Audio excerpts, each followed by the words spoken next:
ভীমখালী ইউনিয়নে চেয়ারম্যান পদে সম্ভাব্য প্রার্থী ৮ জন। আব্দুস সামাদ আফিন্দির তথ্যচিত্রে ডেস্ক রিপোর্ট, জামালগঞ্জ সংবাদ। জামালগঞ্জ সংবাদ।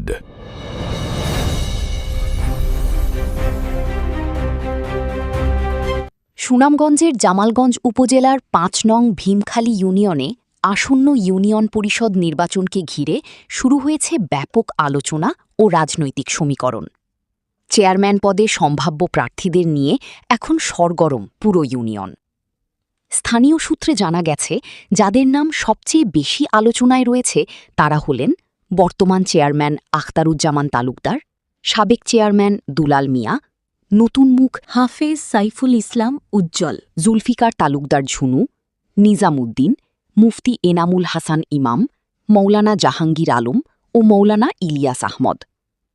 সম্ভাব্য প্রার্থীদের ঘিরে ইতোমধ্যেই ইউনিয়নের বিভিন্ন এলাকায় শুরু হয়েছে গণসংযোগ ও প্রচারণা।